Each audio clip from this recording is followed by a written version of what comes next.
안녕하십니까. 저는 올해 67세 현역으로 환자를 진료하고 있는 신경정신과 전문의 정태희입니다. 의사 생활 40년이 넘었지만 요즘처럼 심장이 사람을 갑자기 데려가는 경우가 많은 때는 처음입니다. 특히 60세 이후의 돌연사 비율은 해마다 늘고 있습니다. 그중 가장 흔한 원인은 바로 심장마비입니다. 놀라운 건 이 심장마비의 절반 이상이 집에서 혼자 있을 때 발생한다는 겁니다. 하루아침에 세상을 떠나는 어르신들, 자식들이 평소 건강했는데 갑자기 왜라고 말할 때 그 갑자기라는 말 뒤에는 대부분 미처 대처하지 못한 심장마비가 있습니다. 그리고 또 한 가지 중요한 사실은 심장마비는 단순한 의학 문제가 아니라는 것입니다. 고독사와도 연결된 조용히 다가오는 생명의 위기입니다. 오늘 저는 실제 진료실에서 마주했던 수많은 생과 사의 갈림길을 바탕으로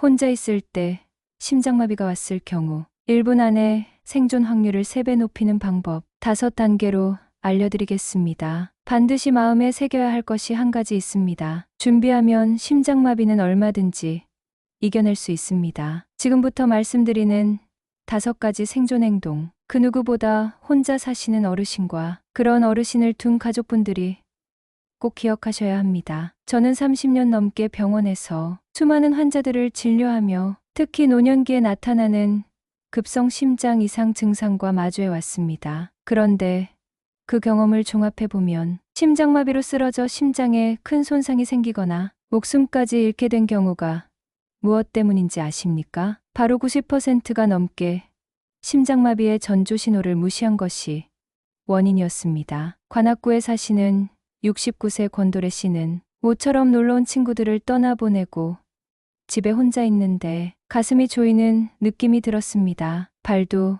저리고 땀도 나는 듯 싶었습니다. 친구들 만나느라 내가 좀 피곤했나? 잠깐 쉬면 괜찮을 거야. 이렇게 생각하고 아무 조치도 하지 않다가 그대로 쓰러졌습니다. 천만다행으로 물건을 두고 간 친구가 바로 집을 찾지 않았다면 사랑하는 손주들을 영영 볼 수 없게 되었을 것입니다. 심장마비는 사실 우당탕탕 갑자기 오는 게 아닙니다. 천천히, 그러나 확실하게 몸이 도와달라고 먼저 신호를 보냅니다. 그걸 놓치는 순간 생사를 가르는 골든타임 10분은 순식간에 지나가고 맙니다. 그러나 지금 이 영상을 보시는 여러분은 정말 다행입니다. 그 중요한 신호를 미리 알고 준비할 수 있는 기회를 가지신 겁니다. 조금만 집중하시면 혼자 있는데 심장마비가 찾아왔을 때 누구든 살아남을 수 있는 확실한 길이 있습니다. 저의 오랜 임상 경험의 결과를 보면 특히 오늘 알려드릴 5가지 생존법 중 3번째와 5번째 방법은 많은 분들이 간과하거나 잘못 알고 계신 부분입니다. 이 2가지만 기억하셔도 심장마비의 치명적인 결과를 막을 수 있습니다. 자, 그럼 이제 본격적으로 말씀드리겠습니다. 심장마비는 갑자기 번개처럼 내려치지 않습니다. 대부분의 경우 몸이 먼저 조용히 도와달라고 신호를 보냅니다. 그 신호는 아주 평범한 듯하지만 절대 평범하지 않습니다. 첫 번째 신호는 가슴 깊은 곳에서 올라오는 이상한 압박감입니다. 그냥 가슴이 아픈 것하고는 조금 다릅니다. 심장이 눌리는 느낌이라고 해야 할까요? 마치 안쪽에서 누가 손으로 꾹꾹 밀어대는 것처럼 숨이 턱 막히고 답답해지는 순간이 옵니다. 가만히 있는데 괜히 숨이 가빠오고 내가 지금 왜 이러지 싶은 이상한 기분이 든다면 그게 바로 심장이 보내는 첫 번째 신호입니다. 2번째는 팔이나 턱, 어깨로 번지는 저림이나 당김 증상입니다. 특별히 어딜 부딪힌 것도 없는데 왼팔이 저리거나 묘하게 무겁고 당기는 느낌, 혹은 턱 주변이나 어깨 쪽이 찌릿하게 아픈 경우 이런 증상이 나타나면 그냥 넘기지 마십시오. 심장이 아프면 꼭 가슴만 아픈 게 아니라 엉뚱한 대로 통증을 흘려보내는 경향이 있습니다. 특히 왼쪽 팔과 턱, 어깨 쪽이라면 더더욱 조심하셔야 합니다. 3번째는 이유 없이 밀려오는 극심한 피로와 숨이 점점 차오는 느낌입니다. 무거운 것을 드는 일도 하지 않았는데 갑자기 기운이 뚝 떨어지거나 앉아만 있어도 마치 언덕을 오른 것처럼 숨이 가쁘다 싶으면 그건 단순한 피곤이 아닐 수 있습니다. 특히 이런 피로가 몇 분 안에 식은땀이나 불쾌감과 함께 온다면 심장이 산소를 제대로 받지 못하고 있다는 신호일 수 있습니다. 네 번째는 식은땀, 어지럼증, 메스꺼움 같은 자율신경 반응입니다. 이런 증상은 특히 혼자 계실 때 더 무섭게 다가옵니다. 에어컨도 안 켰는데 식은땀이 주르르 흐르고 머리가 핑 돌거나 속이 울렁거린다면 그건 단순한 몸살이나 과로가 아니라 심장으로 가는 혈류에 이상이 생겼다는 강한 경고일 수 있습니다. 저는 실제로 이런 증상만 느끼고 병원에 오셨다가 막판에 심장마비 직전이라는 진단을 받은 분도 여러 번 보았습니다. 여기서 실제 사례 하나만 소개해드리겠습니다. 서울 은평구에 사시는 78세 이복순 어르신 이야기입니다. 이복순 어르신은 혼자 집에서 설거지를 하다가 왼쪽 팔이 묘하게 저리고 가슴 안쪽이 먹먹한 느낌이 들었다고 합니다. 처음엔 무거운 것도 들지 않았는데 왜 그러지 하셨다가 한 달 전 복지관 건강 강의에서 들은 심장 응급 상황 시 5가지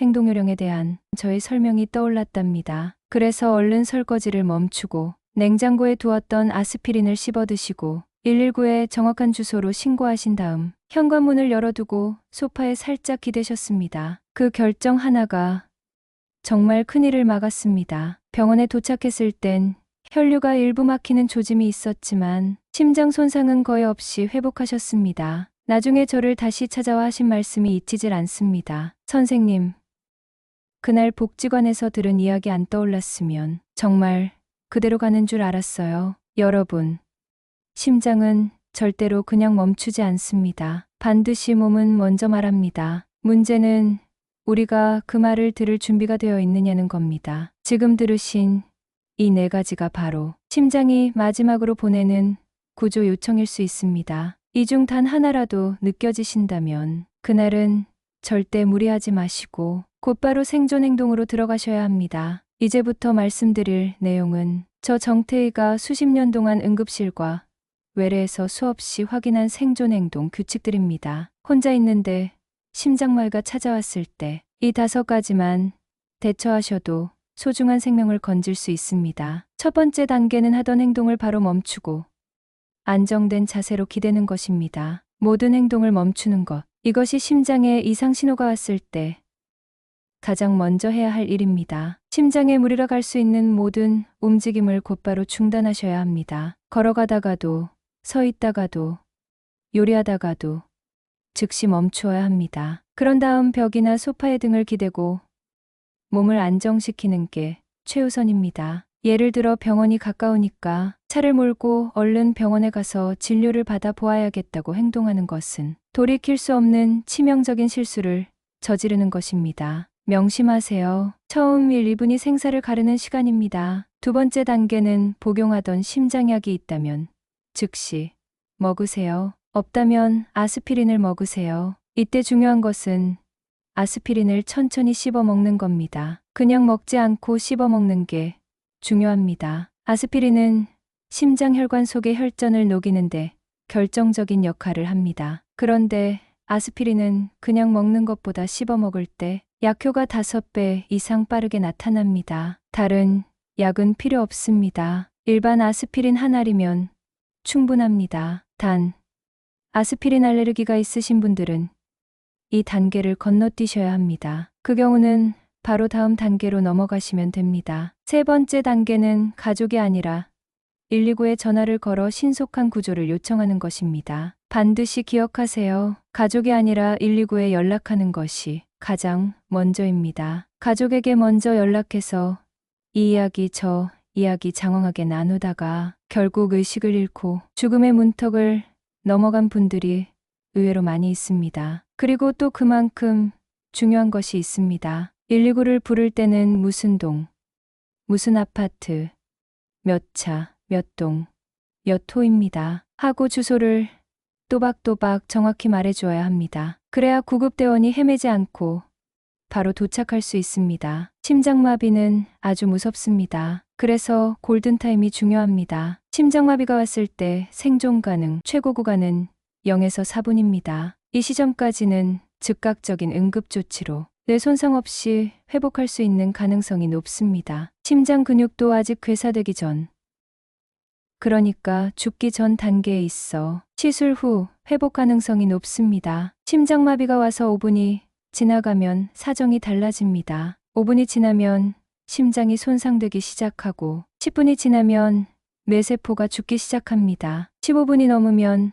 회복이 불가능하거나 회복되더라도 식물인간이 됩니다. 실제로 저희 병원 응급실에 오신 분 중에도 단 5분만 빨랐더라면 살아날 수 있었던 분들이 수도 없이 많았습니다. 그런데 주소를 정확히 말하지 못해서 구급차가 집을 찾아 헤매느라 골든타임을 놓친 경우가 정말 많습니다. 꼭 기억하십시오. 심장마비가 왔을 땐 119의 정확한 주소를 또박또박 말하는 것이 생명을 구하는 첫 번째 행동입니다. 심장마비는 1분이 생사를 가릅니다. 네 번째 단계는 여력이 있다면 현관문을 꼭 열어두세요. 구급대원이 도착했는데 문이 잠겨 있다면 그 몇 분 사이에 죽음에 이를 수 있습니다. 의식이 남아있을 때 현관문을 열어두거나 만약 문을 잠가 놓는다면 현관문 앞에 평소 준비해둔 도어락 비밀번호가 적힌 커다란 종이를 붙여 두십시오. 은평구에 사시는 정석기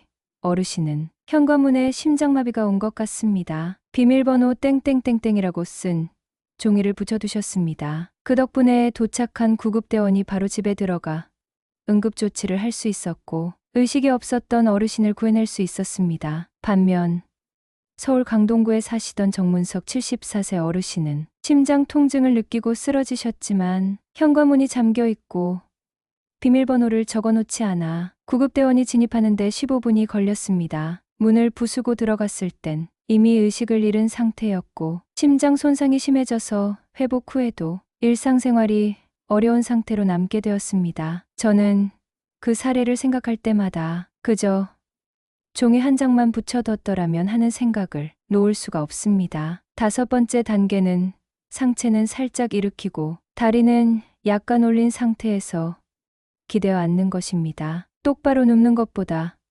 45도 기대어 앉은 자세가 심장에 부담을 덜 줍니다. 이때 다리를 약간 올려주면 혈액이 심장 쪽으로 더 잘 흐릅니다. 경기도 광명시에 사시는 유희경 할머니는 구급대원이 도착했을 때 소파에 기대어 다리 밑에 베개를 깔고 기다리셨는데 이 자세 하나가 위기를 넘긴 결정적 이유가 되었습니다. 그렇다면 이때 숨은 어떻게 쉬어야 할까요? 여기에서 병원에서 잘 알려주지 않는 심장마비 전조 증상이 있을 때 호흡법을 알려드리겠습니다. 호흡법은 아주 단순하지만 가장 기본이자 결정적인 생존의 기술입니다. 심장에 이상이 생기면 우리는 본능적으로 숨을 더 빨리, 더 가쁘게 쉬게 됩니다. 그런데 바로 그 빠른 호흡이 심장에 더 큰 부담을 주고 산소를 뺏어갑니다. 그래서 반드시 호흡을 조절해야 합니다. 제가 추천드리는 방법은 4초 들이마시고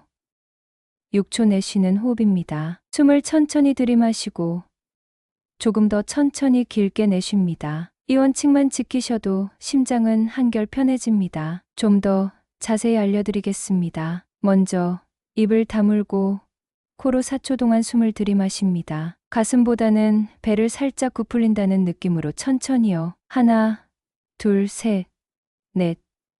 이렇게 속으로 숫자를 세면서 하면 좋습니다. 다음으로 입을 살짝 벌려 6초 동안 천천히 내쉽니다. 하나, 둘, 셋, 넷, 다섯, 여섯.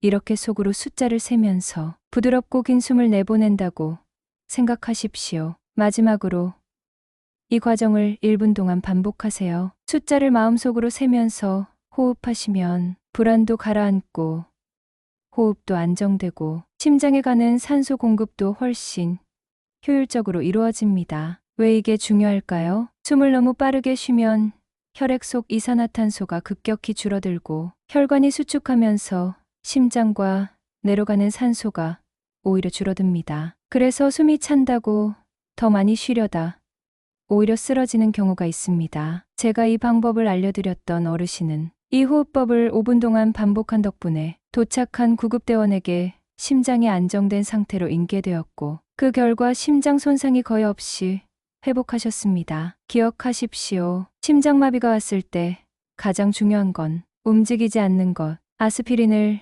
천천히 씹어 먹는 것, 안정된 자세를 취하는 것, 그리고 천천히 숨 쉬는 것입니다. 숨은 빨리 쉬는 게 아니라 바르게 쉬는 것이 당신의 심장을 살릴 수 있습니다. 그럼 지금까지 말씀드린 생존을 위한 5가지 단계별 행동 요령을 다시 한번 복습해 보겠습니다. 첫째, 움직임을 멈추고 기대어 앉으십시오. 둘째, 아스피린이 있다면 바로 씹어 드십시오. 셋째, 119의 정확한 주소로 신고하십시오. 넷째, 현관문을 열어놓으세요.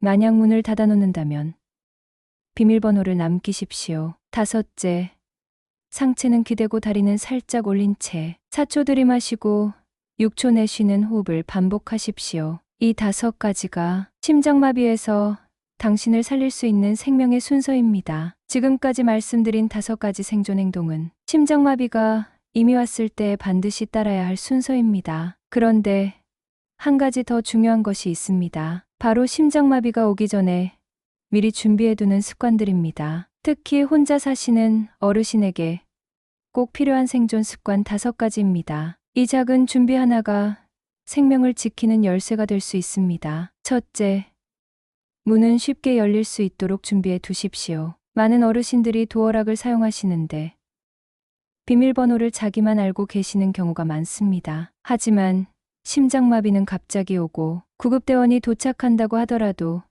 잠긴 문을 여는 데는 시간이 걸립니다. 따라서 비상시 현관문 앞에 붙여 구급대원에게 비밀번호를 알릴 수 있는 카드를 마련해 두세요. 둘째, 휴대폰 단축번호와 긴급 연락 설정을 해 두십시오. 스마트폰을 많이 쓰실 텐데 전원 버튼을 3번 또는 5번 누르면 119와 가족에게 자동으로 문자와 위치가 전송되는 기능이 있습니다. 자녀분이나 동네 복지사와 함께 단축번호 설정과 긴급 SOS 기능을 꼭 설정해 두시기 바랍니다. 이건 평소에 한 번만 해두면 위급할 때는 단 2번의 손놀림으로 생명을 지킬 수 있습니다. 셋째, 잠금 화면에 의료 정보를 표시해 두십시오. 혈액형, 복용 중인 약, 알레르기 정보, 보호자 연락처. 이 4가지만 잠금 화면에 표시해 두어도 구급대원은 훨씬 빠르고 정확하게 처치할 수 있습니다. 특히 심장약이나 고혈압 약을 드시는 분들은 약 이름을 메모해 두는 것이 매우 중요합니다. 약물 간 상호작용을 줄이고 치료 속도를 높이는 데 큰 도움이 됩니다. 넷째, 아스피린과 심장, 응급 상황 시 행동 요령이 적힌 카드를 한눈에 보이는 곳에 보관하십시오. 제가 가장 강력히 권해드리는 습관입니다. 아스피린 한 알과 함께 심장 응급 상황 시 행동 요령 카드를 냉장고나 현관 근처에 붙여 두십시오. 예를 들면 이렇게요. 1. 가슴 통증이 오면 아스피린 씹기. 2. 119에 전화. 3. 문 열어놓기 혹은 비밀번호 카드 붙이기. 4. 다리 올리고 기대기. 5. 4초 들이마시고 6초 내쉬기. 이 한 장의 카드가 나를 위한 응급 매뉴얼이자 구급대원이 신속하게 대응할 수 있는 생명의 지침서가 됩니다. 경기도 구리에 사시는 76세 조경의 어르신은 저희 건강 강의에서 들은 내용을 메모해 냉장고에 심장 응급 행동 요령을 붙여두셨습니다. 그리고 아스피린을 화장실, 안방, 거실에 하나씩 비치해 두셨죠. 작년 여름 혼자 집에 계시던 중 갑자기 왼팔이 당기고 가슴이 조이는 느낌이 들었답니다. 그때 망설이지 않고 화장실에 있던 아스피린을 꺼내 씹고 119의 정확한 주소를 말한 뒤 문을 열어두고 소파에 기대어 호흡을 조절하셨습니다. 구급대원이 도착했을 땐 이미 호흡이 안정된 상태였고 병원 도착 후 30분 만에 시술이 이루어졌습니다. 그 어르신은 그 준비 하나로 지금도 손주들과 등산을 다니십니다. 그분은 말씀하셨습니다. 나는 혼자지만 혼자가 아니었어요. 준비가 저를 지켜줬습니다. 여러분, 지금 말씀드린 4가지는 제가 오랜 임상 경험을 통해 깨달은 누구나 할 수 있는 아주 작고 쉬운 준비입니다. 그런데 그 작은 준비가 어느 날 아주 큰 기적이 될 수 있습니다. 나는 혼자라서 무섭다는 생각이 드신다면 이 네 가지부터 실천해 보십시오. 혼자여도 준비된 사람은 살아남습니다. 지금까지 저는 혼자 있을 때 갑자기 찾아온 심장마비를 이겨내는 방법, 그리고 그 전에 준비해두면 생명을 지킬 수 있는 습관들을 하나하나 말씀드렸습니다. 기억하십시오. 심장마비는 예고 없이 찾아오지만 준비된 사람은 살아남을 수 있습니다. 그리고 그 준비는 결코 어려운 것이 아닙니다. 단 몇 가지 행동, 단 한 알의 아스피린, 단 한 번의 신고, 그리고 단 1분 안에 침착하게 호흡하는 것. 이 모든 것들이 당신의 생명 그리고 사랑하는 가족의 삶을 지켜줄 수 있습니다. 부디 오늘 이 영상을 그냥 지식으로만 남기지 마십시오. 냉장고에 메모를 붙이시고 가족들과 함께 한 번씩 연습해 보시기 바랍니다. 그 작은 실천 하나가 당신의 골든타임을 살리는 가장 확실한 준비입니다. 제가 아직도 잊지 못하는 분이 한 분 있습니다. 그분은 늘 손주 사진 옆에 심장, 아스피린, 신고라고 쓴 쪽지를 붙여두셨어요. 본인은 혹시 몰라 준비했을 뿐이라고 하셨지만 결국 그 준비가 그분의 생명을 살렸습니다. 진료실에서 그 손주가 저한테 말하더군요. 박사님 덕분에 할아버지가 여전히 건강하십니다. 저 졸업식에 오셨어요. 그 말이 아직도 제 마음속에 남아 있습니다. 혹시 오늘 영상을 보시면서 내 얘기 같다,